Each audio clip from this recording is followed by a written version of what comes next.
को हम कवर करेंगे। तो दोस्तों आज जो हमारा सब्जेक्ट है वो सब्जेक्ट है हमारे अतीत। हमारे अतीत क्यों बोला गया? ये एक बहुवचन शब्द है, हमारे अतीत, क्योंकि इसमें किसी पर्टिकुलर एक व्यक्ति की इतिहास नहीं है। उस व्यक्ति से जुड़े जो संसाधन हैं कि वह जो व्यक्ति है वो किस प्रकार के संसाधन का प्रयोग करता था, तो वो सारे संसाधन का जो प्रयोग करता था, तो इससे जुड़े वो सभी का इतिहास शामिल है। इसलिए इसे इतिहास ना बोल करके हम क्या बोलते हैं? हमारे अतीत। तो दोस्तों आज हम पहला चैप्टर स्टार्ट कर रहे हैं, क्या, कब, कहाँ और कैसे। तो ये जो 4 प्रश्न शब्द हैं उसको हमको क्या करना है? हर जगह इस्तेमाल करना है कि कोई चीज़ मतलब क्या, कब हुआ, कहाँ हुआ और कैसे। तो पहला अध्याय है क्या, कब, कहाँ और कैसे। तो रसीदा का सवाल है। रसीदा बैठी अखबार पढ़ रही थी, अचानक उसकी निगाह एक सुर्खी पर पड़ी। 100 साल पहले। वह सोचने लगी, यह कोई कैसे जान सकता है कि इतने वर्षों पहले क्या हुआ और कैसे पता लगाएं। दोस्तों कैसे पता लगाएं? या तो रेडियो सुन सकते हैं, या टेलीविज़न देख सकते हैं, या तो अखबार पढ़ सकते हैं।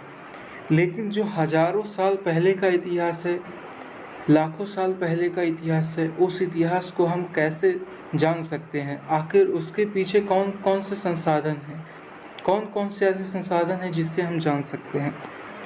और कैसे व्यक्ति मतलब क्या खाते थे उस समय के, और कैसे वो अपना जो मनोरंजन करते थे, कौन कौन से संसाधन वो प्रयोग करते थे, ट्रैवल कैसे करते थे, तो सारी जानकारी हम इस चैप्टर में प्राप्त करेंगे। तो अतीत के बारे में हम क्या जान सकते हैं? अतीत के बारे में बहुत कुछ जाना जा सकता है।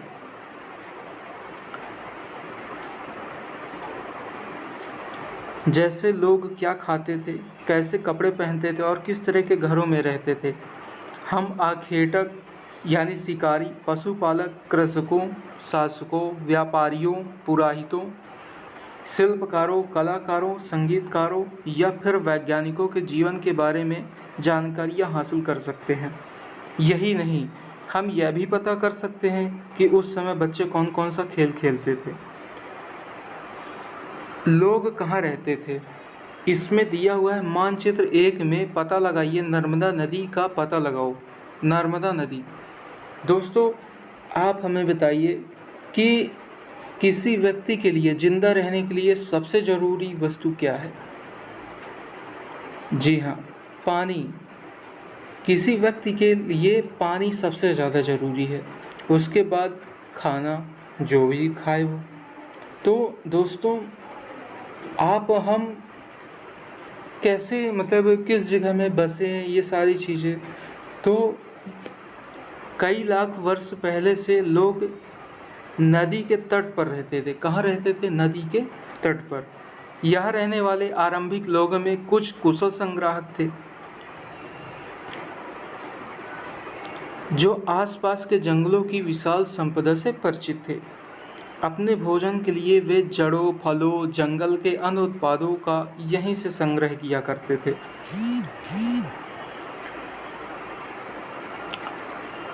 और वो क्या करते थे?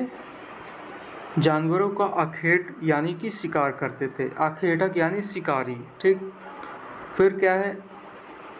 नेक्स्ट है उत्तर पश्चिम की सुलेमान और किरथर पहाड़ियों का पता लगाओ।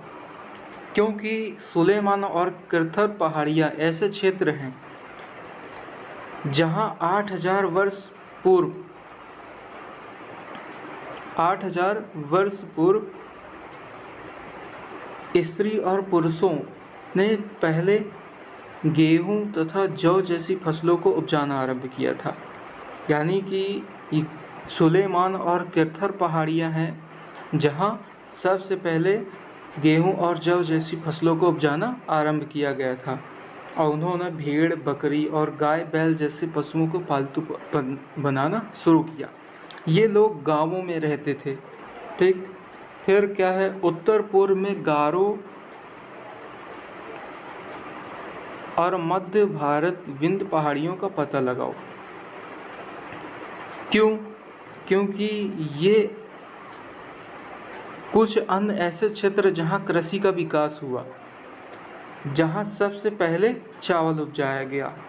यानी कि उत्तर पूर्व में जो गारो और मध्य भारत में विंध्य पहाड़ियाँ हैं। आपको बता दें कि ये जो गारो पहाड़ी है, तो ये गारो कहाँ है? मेघालय में। मेघालय में इसके अलावा दो और पहाड़ियाँ हैं। गारो के अलावा कौन कौन सी? खासी और जयंतिया हैं, जो कि यहाँ की ट्राइब्स यानी प्रजातियाँ हैं, वो भी इनमें इन्हीं नाम से जानी जाती हैं। तो आपको सबसे पहले इस मैप में दिखा दें, ये है किरथर पहाड़ी, किरथर, और ये सुलेमान पहाड़ी है, जहाँ जौ और गेहूँ सबसे पहले उपजाना प्रारंभ हुआ था। ठीक, और इसके अलावा हमने क्या पढ़ा है अभी? गारो पहाड़ी, गारो पहाड़ी जहाँ चावल की जो खेती है पहले प्रारंभ हुई थी, और ये विंध्य पहाड़ियाँ हैं। ठीक दोस्तों, चावल के लिए सबसे अधिक पानी की आवश्यकता होती है, इसलिए चावल अधिकतर नदी के किनारे ही उगाया जाता है। ठीक, नेक्स्ट है, मानचित्र पर सिंधु तथा इसकी सहायक नदियों का पता लगाने का प्रयास करो। तो सहायक नदियाँ किसे कहते हैं? सहायक नदियाँ उन्हें कहते हैं जो एक बड़ी नदी में मिल जाती है। लगभग 4700 वर्ष पूर्व इन्हीं नदियों के किनारे कुछ आरंभिक नगर फले फूले। कौन से आरंभिक नगर हैं जो फले फूले हैं?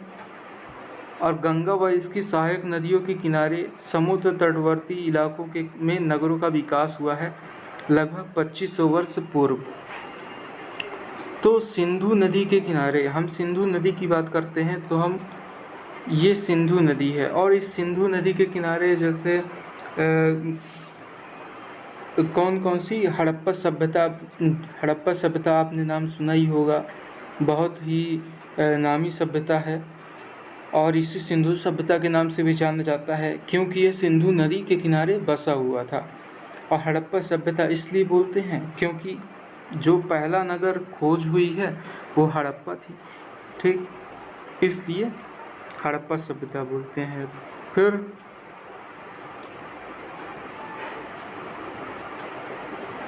यहाँ पास हम देखेंगे मानचित्र 1, दक्षिण एशिया, आधुनिक भारत, पाकिस्तान, बांग्लादेश, नेपाल, भूटान, श्रीलंका,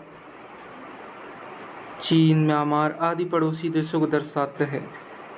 दक्षिण एशिया एक महाद्वीप से छोटा है, लेकिन विशालता और बाकी एशिया से समुद्रों, पहाड़ियों और तथा पर्वतों से बटे होने का कारण इसे क्या बोला जाता है? प्रायः उपमहाद्वीप बोला जाता है।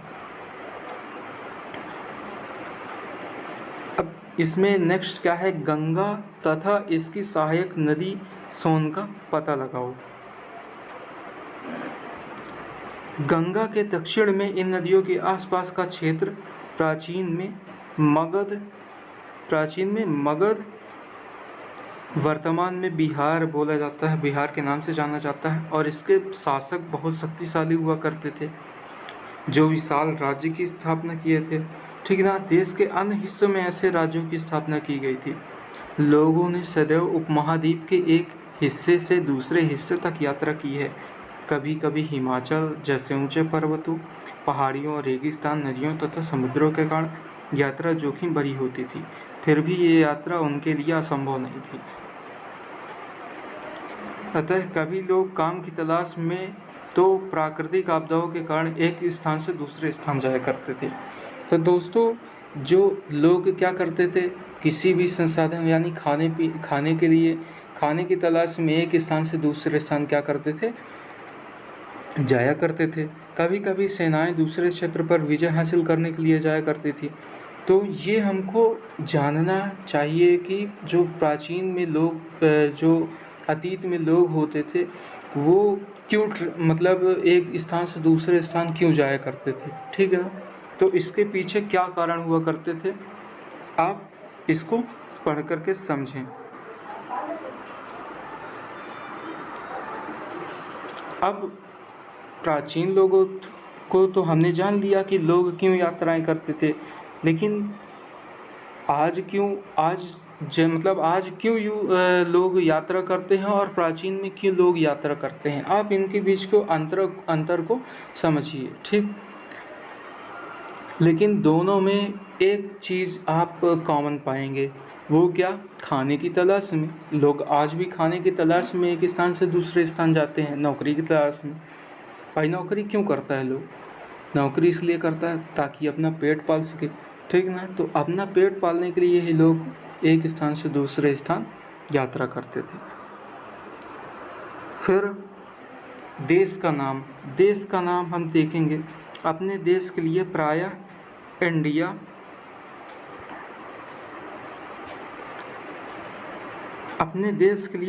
इंडिया, तथा भारत जैसे नामों का प्रयोग किया जाता है, ठीक। इंडिया शब्द इंडस शब्द से निकला है। इंडस जिसे संस्कृत में सिंधु कहा जाता है। और अपने एटलस में ईरान और यूनान का पता लगाओ। लगभग 2500 वर्ष पूर्व उत्तर पश्चिम की ओर आने वाले ईरानी और यूनानियों ने सिंधु को हिंदोस कहा था अथवा इंदोस कहा था, और इंदोस से ही यह क्या बन गया? इंडिया बन गया। तो इंडिया, भारत और हिंदुस्तान, ये जो भारत के अलग अलग नाम हैं, तो वो कैसे आए, ये सारी चीज़ हम इसमें जानेंगे। अब भारत जो है, भारत नाम का प्रयोग उत्तर पश्चिम में रहने वाले लोगों के एक समूह के लिए किया जाता था, ठीक। और कहीं कहीं ये उल्लेख मिलता है कि इस समूह का उल्लेख संस्कृत की आरंभिक और 3500 वर्ष पुरानी कृति ऋग्वेद में ही मिलती है। तो ये भारत शब्द का प्रयोग यहाँ से आया, ठीक। फिर ताड़पत्र से बनी पांडुलिपि की हम बात करते हैं।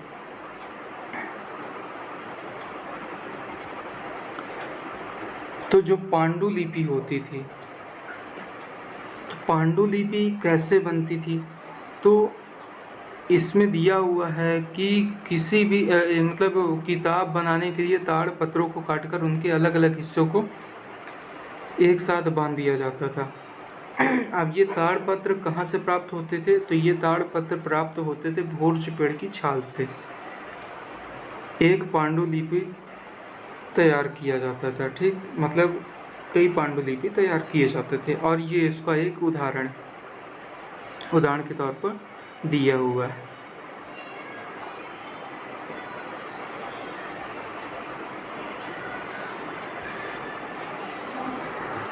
अब पांडुलिपि मंदिरों और विहारों से प्राप्त होती हैं, और इन्हीं पांडुलिपियों में राजाओं के जीवनी और औषधियाँ, विज्ञान आदि के बारे में हमको जानकारी मिलती है। तो ये इतिहास जानने के एक संसाधन के रूप में ये भी शामिल है। अब फिर इसके अलावा अभिलेख है। अभिलेखों का भी अध्ययन कर सकते हैं। ऐसे लेख पत्थर अथवा धातु जैसी अपेक्षाकृत कठोर सतहों पर उत्कीर्ण किए गए मिलते हैं, और कभी कभी शासक अथवा अन्य लोग अपने आदेशों को इस तरह उत्कीर्ण करवाते हैं ताकि लोग उन्हें देख सके। तो ये अभिलेख है जो कि 2250 वर्ष पुराना है। कंधार से प्राप्त हुआ, अफगानिस्तान के कंधार से प्राप्त हुआ अशोक का एक अभिलेख है ये, जिसमें राजाओं की जो लड़ाइयों में विजय प्राप्त करते थे उसका लेखा जोखा इन्हीं अभिलेखों में वो करवाते थे। इसके अलावा बर्तनों, औजारों, आभूषणों से मूर्तियों का अध्ययन करके इतिहास का पता लगाया जाता था। ये है बर्तन जो कि ये पात्र है जो 4700 वर्ष पूर्व प्रयोग में लिया जाता था, और दाएं तरफ एक पुराना चांदी का सिक्का है। सील्स हैं जिनका इस्तेमाल खरीद फरोख्त के लिए किया जाता था। क्या पुरातत्वविदों को बहुधा कपड़ों के अवशेष मिले हैं? तो ये भी हम जान लेते हैं। पांडुलिपि, अभिलेख और पुरातत्व से ज्ञात जानकारियों के लिए इतिहासकार प्रायः स्रोत स्रोत शब्द का प्रयोग करते थे। इतिहासकार उन्हें कहते थे जो अतीत का अध्ययन करते थे। स्रोत के प्राप्त होते ही अतीत के बारे में पढ़ना बहुत रोचक हो जाता था, क्योंकि ये जो अतीत हम आपको बता रहे हैं ये कहीं ना कहीं से हम जानकारी में प्राप्त हुआ है, इसका पता लगाया गया है। और ये पता कैसे लगाया गया है? यही पुराने जो पात्र मिले हैं, पुरानी जगह का पता लगाया गया है, तो उन्हीं से हम एक अतीत के बारे में जान सकते हैं। अब यहाँ पास दिया हुआ अतीत एक है या अनेक, तो यहाँ अतीत शब्द का प्रयोग बहुवचन के रूप में किया जाता है। बहुवचन के रूप में क्यों यूज किया जाता है? अलग अलग समूह के लोगों के लिए इस अतीत के अलग अलग मायने हैं। भाई पशुपालक जो होते थे, जो पशुओं को पालते थे, और जो कृषक होते थे जो कृषि करते थे, व्यापारी जो अपना व्यापार करते थे। अब व्यापारियों में भी अलग अलग जो शिल्पकार होते थे, जो अलग अलग कला के वस्त्र तैयार करते थे या किसी वस्तु को तैयार करते थे। तो हर किसी का अपना अपना क्या होता था, एक अलग इतिहास होता था। इसलिए हम किसी एक व्यक्ति के इतिहास को नहीं जान रहे हैं, बल्कि हम बहुत सारे जो व्यक्ति हैं, जो पशुपालक, कृषक, व्यापारी हैं, इन सभी के जीवन के बारे में हमको जानने को मिल रहा है। इसलिए हम जो हमारी अतीत है ये क्या है, एक बहुवचन शब्द है। ठीक, अब तिथि को हम समझेंगे। तारीख, आप जैसे 2000 या इसी तरह का कोई वर्ष बताओगी, वर्ष का यह गणना ईसाई धर्म प्रवर्तक ईसा मसीह के जन्म की तिथि से की जाती है। और अतः 2 वर्ष कहने का तात्पर्य ईसा मसीह के जन्म के 2000 वर्ष कहने का तात्पर्य क्या होगा? ईसा मसीह के जन्म के 2000 वर्ष के बाद से है। ईसा मसीह के जन्म के पूर्व की सभी तिथियां ईसा पूर्व कहलाती है। ठीक है ना? ईसा पूर्व, before the birth of Jesus Christ. ठीक, और इसका मतलब क्या है कि ईसा मसीह का जो जन्म है उसी को हम आरंभिक बिंदु मानते हैं, और उसी समय से जो डेट है उसको, डेट या तिथि को हम उल्लेख करते हैं। तो जो अंग्रेजी में शब्द यूज होता है बीसी का तात्पर्य है बिफोर क्राइस्ट, यानी कि क्राइस्ट के जन्म से पूर्व। कभी कभी तिथियों में एडी शब्द लिखा रहता है, जिसका शाब्दिक इंग्लिश में, अंग्रेजी में जो अर्थ है एनो डोमिनी। एनो डोमिनी नामक 2 लैटिन शब्दों से मिलकर बना है, जिसका तात्पर्य ईसा मसीह के जन्म के वर्ष से है। और कभी कभी एडी की जगह सीई या बीसीई का प्रयोग होता है। सी शब्द अक्षरों का प्रयोग कॉमन ईरा और बीसी का बिफोर कॉमन ईरा के लिए होता है। और हम इन शब्दों का उपयोग इसलिए करते हैं क्योंकि विश्व का अधिकांश देशों में अब इस कैलेंडर का प्रयोग सामान्य हो गया। ठीक, और बीपी का अर्थ क्या है? Before present. तो दोस्तों ये है क्लास जो 6th है, क्लास 6th का हमने एनसीईआरटी पुस्तक को पढ़ा है। और कल हम क्लास 7th जो 6th क्लास का 1st चैप्टर हमने पढ़ा है और 2nd चैप्टर हम कल कवर करेंगे। तो ज़्यादा से ज़्यादा लोगों को शेयर करिए और हमारे चैनल को सब्सक्राइब करिए। धन्यवाद।